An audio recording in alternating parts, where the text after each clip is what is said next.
bagaimana menjaga suasana keindonesiaan tetap ada di rumah. Kalau bagi para mahasiswa, usulan saya adalah Anda cari roommate, cari teman, cari partner justru internasional.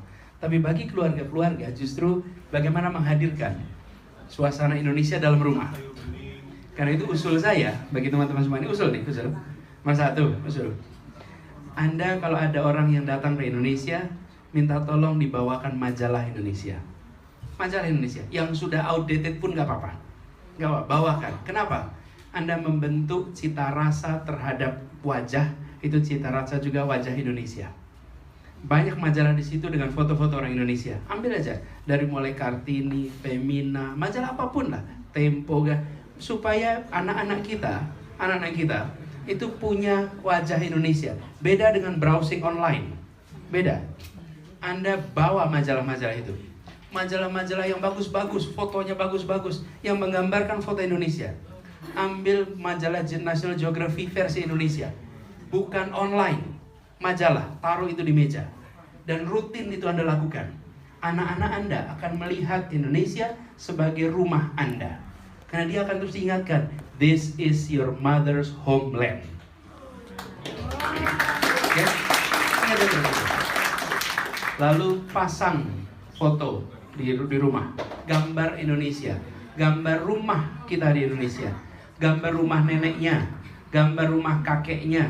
Pasang itu di dinding, bukan di dalam album yang tidak terlihat. Pasang di dinding, sehingga dia ketika nanti satu saat Anda bawa pulang ke rumah neneknya, dia tidak merasa datang ke rumah yang asing. Kenapa? Karena dia lihat foto itu tiap hari. Meskipun lokasinya di Turki, tapi hatinya nempel di rumah kakek neneknya. Jadi ini baru satu contoh nih. Satu contoh aja. Anda bisa kembangkan lebih jauh teknik-teknik kreatif untuk menghadirkan Indonesia 24 jam di rumah. Kan itu penting sekali. Bagi teman-teman yang sedang kuliah di sini, saya usul Anda pasang peta Indonesia di kamar Anda. Peta Indonesia. Peta Indonesia. Saya selalu anjurkan begini. Teman-teman, kalau dulu di sekolah SD, SMP, SMA di Indonesia, saya justru menganjurkannya pasang peta dunia di ruang kelas.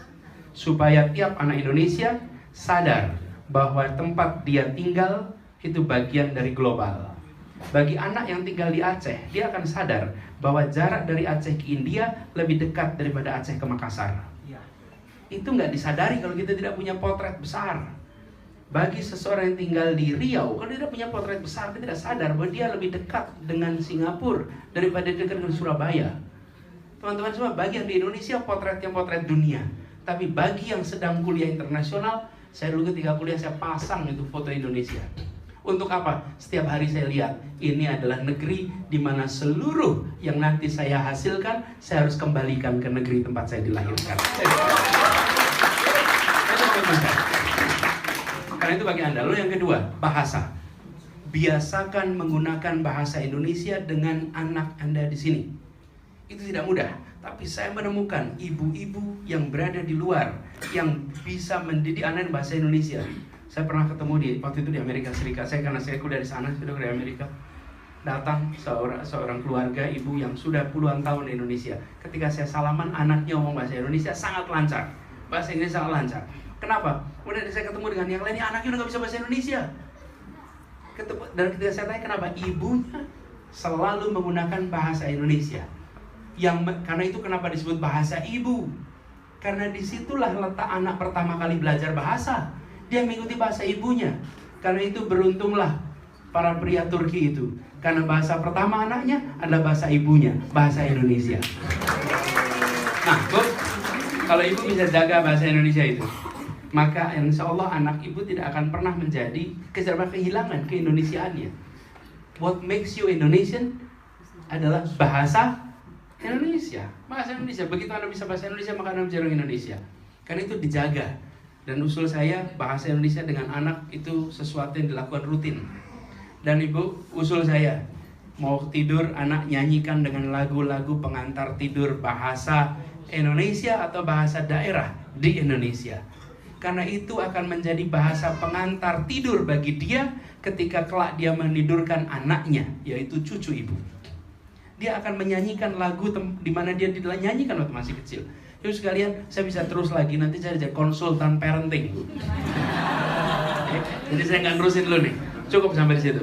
Tapi usul saya Bu, Ibu tetaplah jaga, dan bagi para keluarga diplomat, menurut saya bawa itu gambar-gambar Indonesia, foto-foto Indonesia. Dan nanti Bu, kalau anak Ibu laki-laki, maka yang dia sebut sebagai perempuan cantik adalah perempuan dengan wajah Indonesia. Karena referensinya dia adalah Indonesia. Sama, yang laki-laki juga, yang perempuan juga begitu. Yang disebut sebagai the handsome man adalah referensinya gambar-gambar anak Indonesia. Tapi kalau tidak, kita akan kehilangan itu. Nah, menurut saya Ibu punya kesempatan untuk menjadi pembentuk budaya-budaya, mempertahankan budaya Indonesia di sini ya. Itu. Kelihatannya akan jalan itu Pilpresnya. Rencananya baik-baik aja rencananya.